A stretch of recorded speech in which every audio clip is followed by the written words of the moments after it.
실버타운 김정태. 실버타운 연로하신 부모가 있는 사람이라면 누구나 한 번쯤 실버타운 노인복지주택을 알아보거나 관련 정보를 찾아봤을 것이다. 그때 가장 놀라는 게 입주자의 나이 상한이 있다는 점이라고 한다. 실버타운마다 조금씩 다르지만 80세를 넘으면 신규 입주를 제한하는 곳이 많다. 거동에 불편이 없는 사람만 들어갈 수 있는 실버타운과 장기 요양시설인 요양원이 다른 점이다. 씁쓸하지만 한 블로거의 표현대로 실버타운은 내가 가는 곳이고 요양원은 보내지는 곳이라고도 할 수 있다. 실버타운은 크게 분양형과 임대형으로 나뉜다. 분양형은 고령층이 아닌데 분양받거나 무분별하게 전매하는 등의 문제로 2015년부터 전면 금지돼 그 이전 분양한 것들만 남아있다. 식당 운영도 안 하는 등 60세 이상만 소유 거주할 수 있다는 점. 그 외에는 일반 아파트와 다를 바 없는 곳이 대부분이다. 임대형은 식사비를 포함한 월 생활비가 150만원 이하인 저가형, 150만 250만원인 중가형, 500만원 가까운 고가형까지 천차만별이다. 고가형은 4억 9억 원 정도의 입주 보증금도 내야 한다. 최근에는 월세형도 등장했다. 보증금을 최소화한 대신 월 관리비가 비싼 편이다. 저가형은 주로 종교단체가, 고가형은 대기업이 운영하는 게 특징이다. 시설과 서비스도 중요하지만 마음 맞는 사람들과의 커뮤니티가 좋아야 활기찬 노년을 보낼 수 있다. 그래서인지 입소문난 곳은 신청 후 입주까지 몇 년을 기다려야 한다고 한다. 윤석열 대통령이 어제 강원 원주에서 열린 건강하고 행복한 노후 주제 민생 토론회에서 분양형 실버타운을 다시 도입하고 민간 사업자 진입을 어렵게 하는 제도를 개선하겠다고 밝혔다. 고령화로 실버타운 수요는 늘어나는데 공급이 부족하다는 지적이 계속되자 9년 만에 분양형 제도입에 나선 것이다. 실제로 국내 실버타운은 2022년 기준 39곳, 8,840가구에 불과하다. 16,724곳의 입주자, 63만여 명인 일본과는 비교 불가다. 인구 감소 지역 89곳으로 분양이 한정된다고 하니 사업성이 충분할지는 모르겠지만 다양한 형태의 실버타운이 등장해 선택폭이 넓어지는 건 좋은 일이다. 오타니 신드롬 윤성민. 오타니 신드롬 한국인의 일본 과소평가에는 스포츠도 예외가 아니다. 형발에도 불구하고 현역 시절 아시아의 최고 왼발로 꼽힌 축구선수 혼다. 게이스케는 한국 네티즌 사이에선 혼다의 세계 일주로 통했다. 그가 유럽의 빅클럽을 자주 옮겨 다닌 것을 두고 놀린 말이다.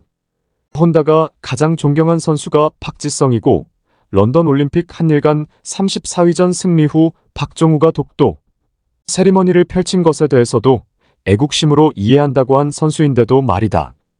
세계에서 안타를 가장 많이 친 야구선수 스즈키 이치로는 입치료로 조롱했다. 그의 30년 망언을 저격한 것인데 인터뷰 원문을 보면 이치로는 한국뿐 아니라 대만을 포함한 아시아 야구의 맏형격으로 일본의 자신감을 강조한 뉘앙스가 더 강하다. 한국 언론이 혐한으로 과장한 측면이 없지 않다. 스포츠에도 만연한 한일 간 적대감을 허물고 있는 역대급 스타 오타니 슈에이가 화제다. 미국 메이저리그 MLB 서울 시리즈를 앞두고 LA 다저스와 국내 팀들 간 평가전에는 그의 등번호인 17번이 적힌 다저스 유니폼을 입은 팬들로 인산인해를 이루고 1인당 2장씩으로 한정했는데도 장당 23만원짜리 유니폼은 판매 2시간 만에 전 사이즈가 동났다. 오타니 신드롬을 불러온 것은 무엇보다 그의 인성이다. 방한 전후로 그는 SNS에 태극기 기호를 4번이나 게시했다. 세계인의 관심거리였던 아내를 처음 공개한 사진에서는 한국 방문이 기다려지다란 한글 소감까지 달았다. 오타니의 한국 사랑에는 고교 시절 첫 방문 때부터 호감과 함께 남들에게 좋은 사람이 되면 운도 따라온다는 그의 만다라트 계획표도 작용한 듯하다. 당대 최고의 야구 선수가 오랜 역사적 반목 관계에도 불구하고 이렇게 존중과 애정을 표하는데 감동하지 않을 팬이 어디 있겠는가. 지난해 박지성이 자신의 첫 해외 구단인 일본 교토 퍼플상가를 다시 찾아 팬들 앞에서 유창한 일본어로 인사말을 하자 현지 언론이 가슴 벅찬 역사적 순간이라고 했다. 스포츠 스타들이 한일 관계를 재정립하는 전도사 역할을 하고 있다. 러시아의 민주주의 윤석민. 러시아의 민주주의 블라디미르 푸틴 대통령의 철권 통치와 옛 소련에 대한 잔상이 겹쳐 러시아를 공산주의 국가로 생각하는 사람이 아직도 없지 않다. 그러나 러시아는 헌법상 민주주의 국가를 표방한다. 선거로 대통령 의원을 뽑고 다당제를 갖추고 있다. 공산당은 집권 통합 러시아당에 이은 제2당이다. 그렇다고 서구식 투명한 정치체제가 작동하는 것은 물론 아니다. 권력이 행사되는 과정을 보면 유례를 찾기 힘들 정도로 기형적이다. 푸틴은 2008년까지 임기 4년의 대통령을 연임한 뒤 사면임 제한에 걸리자 신복 드미트리 메드베데프를 얼굴마담 대통령에 세우고 자신은 총리 타이틀로 실권을 이어갔다.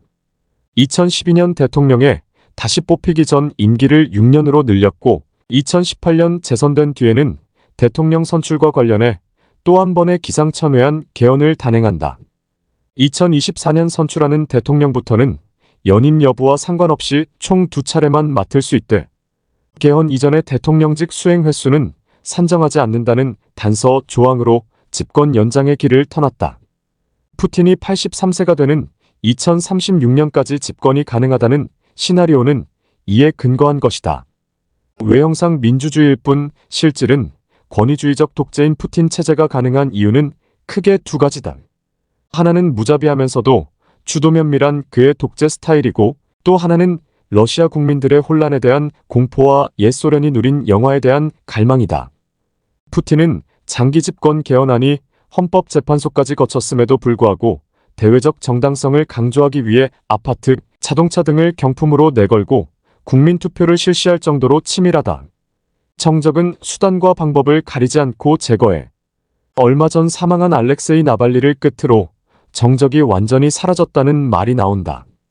이번 러시아 대선에서 무장군인들이 우크라이나 내 점령지에서 투명 투표함을 들고 다니는 모습은 새삼스러운 게 아니다.